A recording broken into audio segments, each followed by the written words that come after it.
I like to start the brief presentation. As you may know, we have two groups this year. One is from computer science and game design group, and another group is robotics group.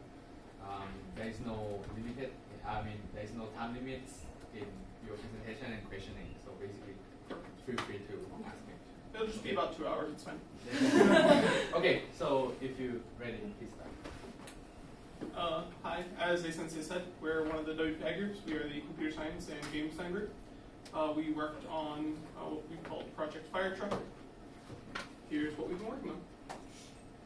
The goal of our project was to create and explore new forms of data visualization centered around improving user performance in a virtual reality fire dispatch city. So at the beginning of our project, we will be giving an existing project that's about virtual reality fire dispatch. The room was designed to mimic a multi-person fire dispatch room during an environmental disaster. So the original project utilizes a set of color-coded and gaze-aware visualization designed to manage both the priority of the information and also the user attention. So these designs would not only be responded to whether or not an object has been observed by the user, but also be color-coded to represent the important information that will be available to the user in the environment. Here we have a short demo of how we turned from that environment you just saw into what we've created. So as you can see, we're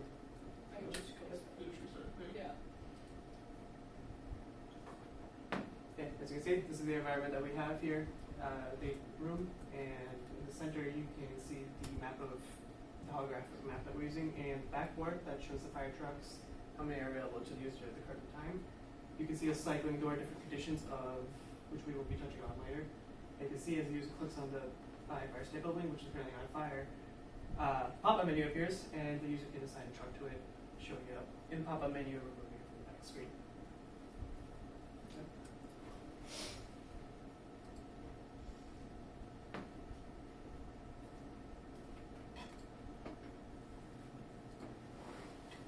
So first main feature we want to talk about is our hologram map, as you saw in the video, and you can see in the image.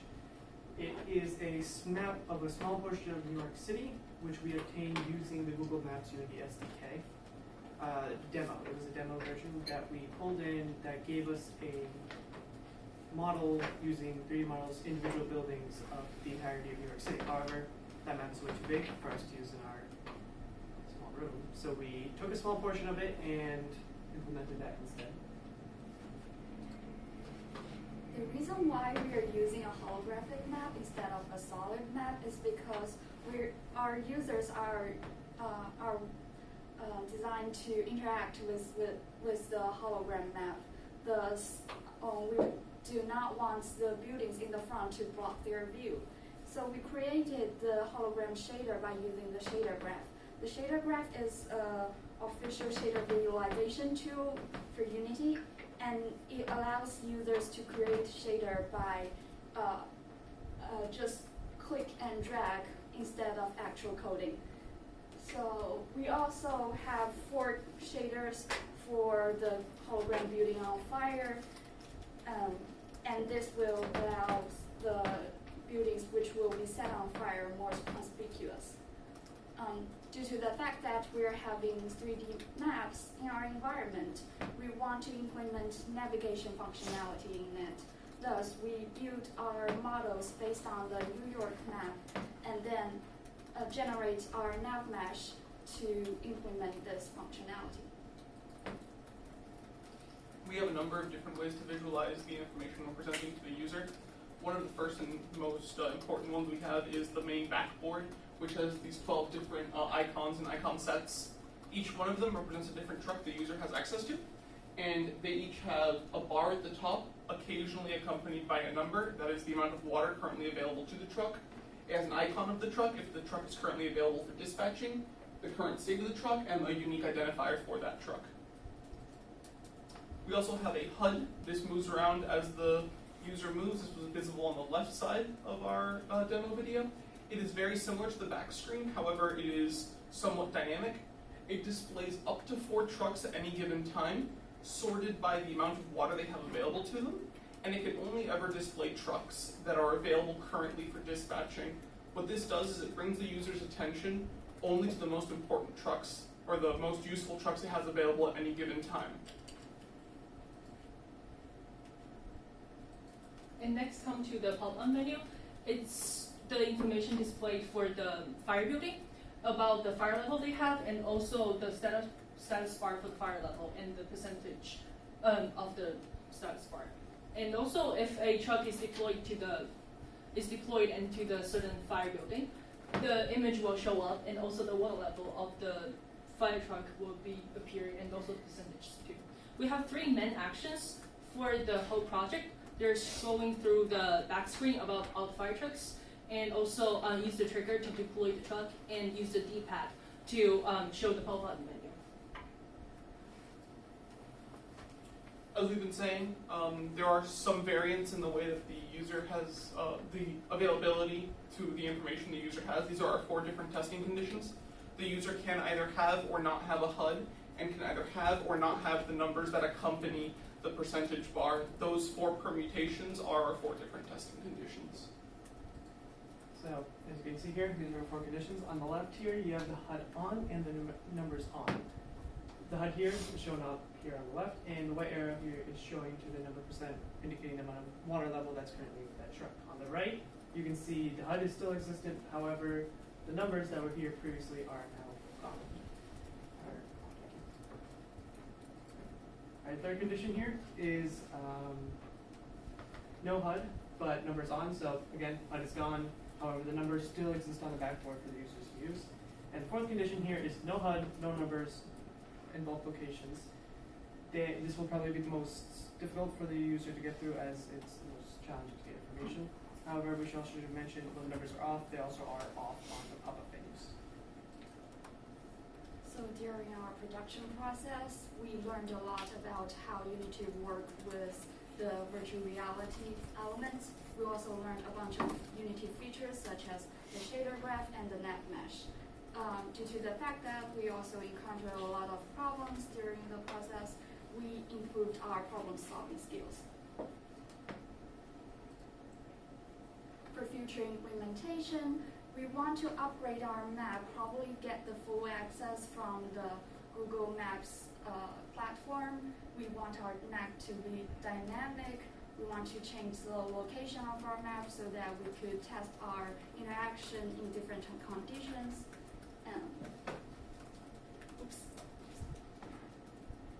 And also we want to implement our interaction into different environments such as the circular room or an open room.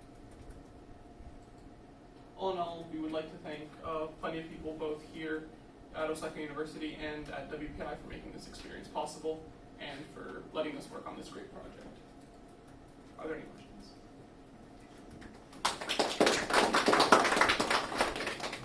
Question time. Can we pay your system?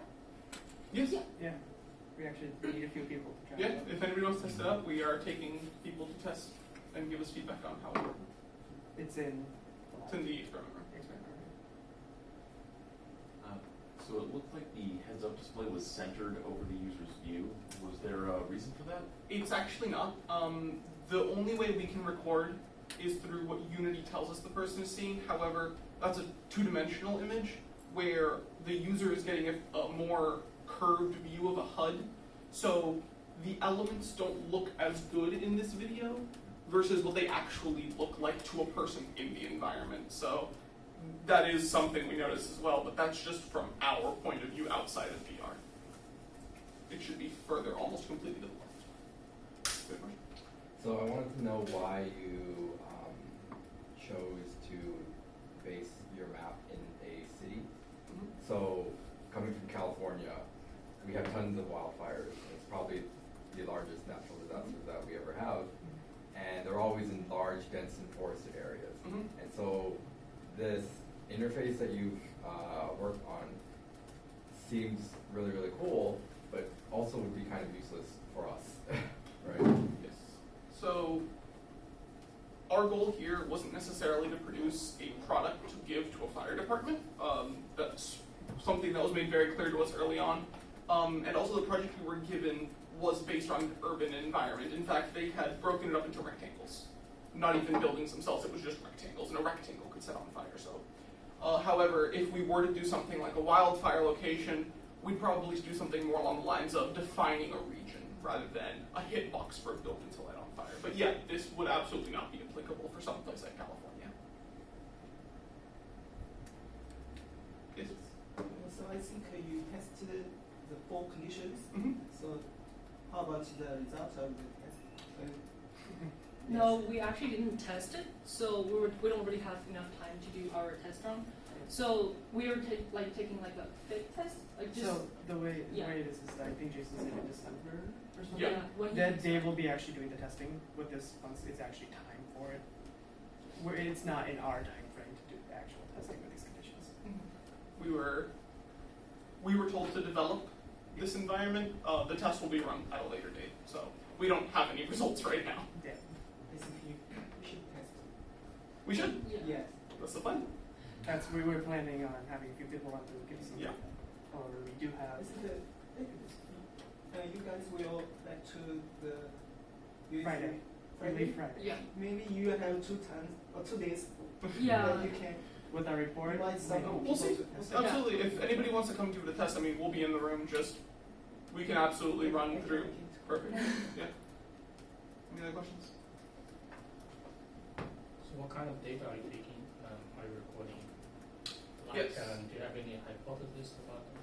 So this, our scenario is part of a larger experiment. The type of data being collected is essentially how effectively the person using the different visualizations performs the tasks. So there are things being recorded such as how much they have to move their head during any given testing session, how much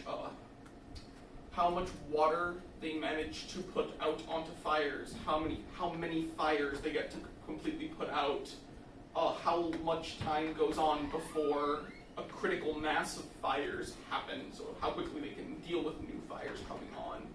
All of that testing infrastructure was already developed with the previous experiment that we were given. We then mostly modified the look of the environment. So for that kind of data, we refer you to the paper Jason is working on here right now. That's the kind of data we're collecting.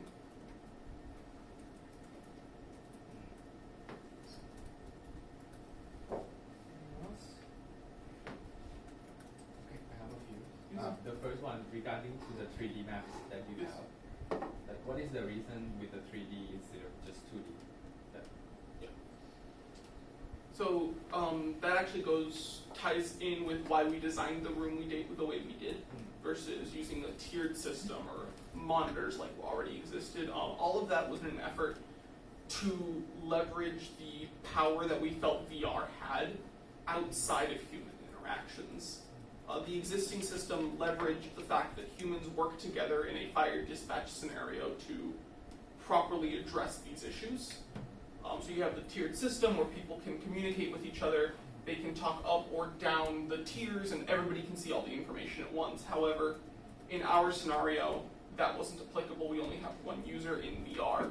So something like the 3D map, we felt gave it a more dynamic, more personal feel, and we felt would better use VR versus a human interaction that we weren't leveraging at all. I mean, and can I fly over the city, or I have to be at a fixed position? You're on a platform overlooking the city, however you can move left to right and see it from different angles at any time. You can't actually fly directly over. That was in an effort to keep head movement at a minimum. It is designed in a way that you can see 90% of the information that you need from one position.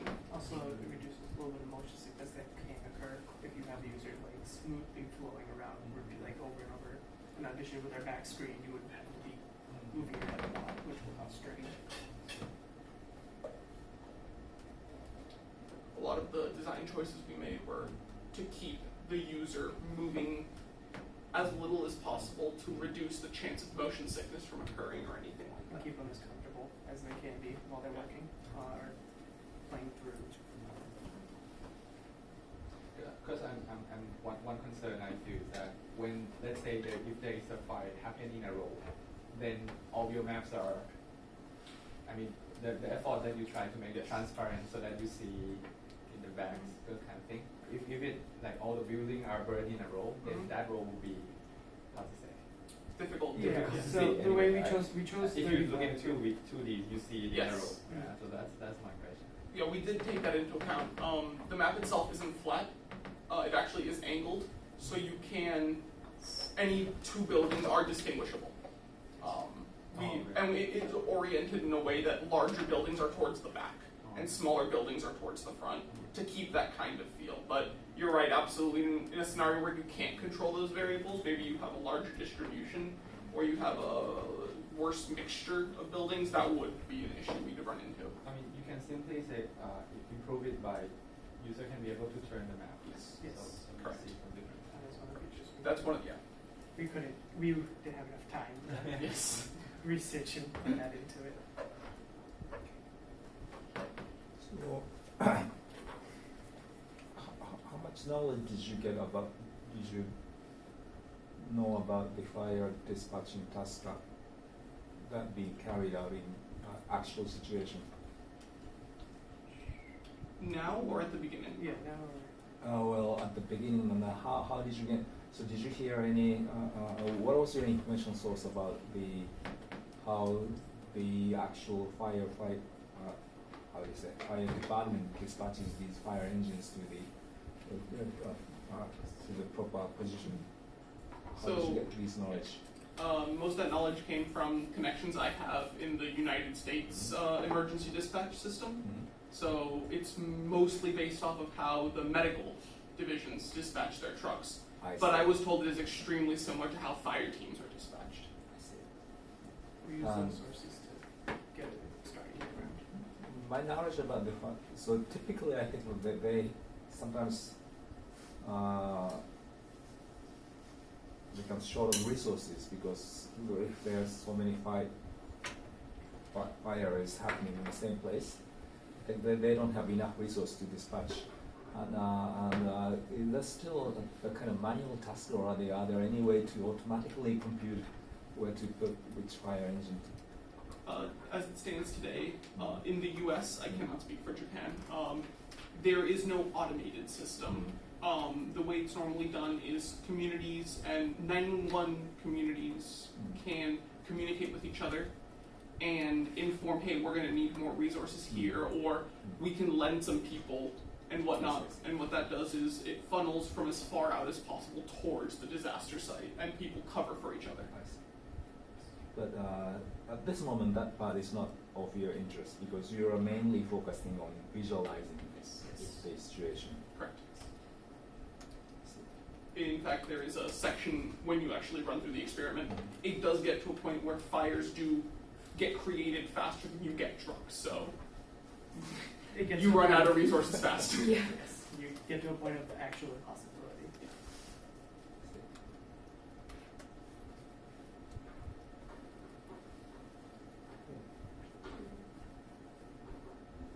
Anyone? Any other questions? Okay. Thank you very Thank much. Thank you.